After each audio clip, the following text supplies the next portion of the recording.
नमस्कार मित्रांनो, स्वागत आहे तुमचं पुन्हा एका नवीन व्हिडिओमध्ये.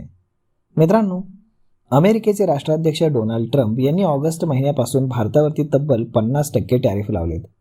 या टॅरिफ वॉरला तोंड देण्यासाठी भारताला आता आणखी एका मोठ्या देशाचा पाठिंबा मिळाला आहे. हा देश आहे इटली. इटलीचे उपपंतप्रधान अँटोनियो तायानी यांनी नुकतीच भारताचे परराष्ट्र मंत्री एस जयशंकर आणि वाणिज्य मंत्री पियुष गोयल यांची भेट घेतली आहे. या महत्त्वाच्या भेटीनंतर त्यांनी भारत आणि युरोपीय संघ यांच्यातील मुक्त व्यापार कराराला लवकरच अंतिम स्वरूप देण्याबद्दल इटली पूर्णपणे कटिबद्ध असल्याचं त्यांनी सांगितलंय. तायानी यांनी स्पष्ट म्हटलंय की इटली भारतासोबत टॅरिफ मुक्त व्यापार करायला पूर्णपणे तयार आहे. त्यांनी असंही नमूद केलं की जर युरोपीय संघ या करारावरती पुढे गेला तर इटली नक्कीच यात भारताला सक्रियपणे साथ देईल.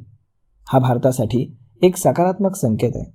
त्यांनी सोशल मीडिया प्लॅटफॉर्म एक्सवरती या बैठकीला फार महत्त्व दिलंय.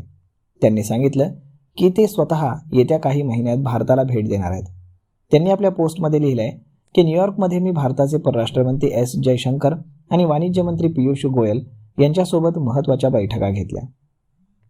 इटली आणि भारत यांच्यामध्ये सध्या एक मजबूत धोरणात्मक, राजकीय आणि आर्थिक भागीदारी आहे.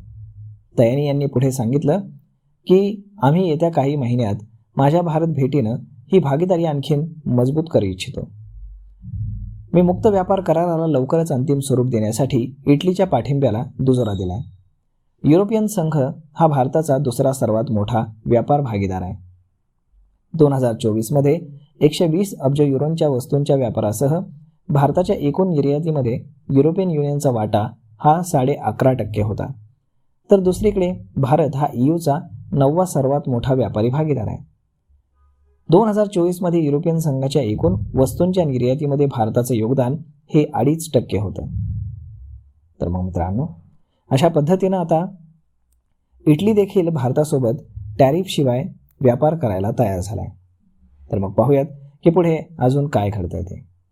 तोपर्यंत तुम्हाला आजचा हा व्हिडिओ, ही माहिती कशी वाटली हे तुम्ही आम्हाला कमेंट करून नक्कीच सांगा.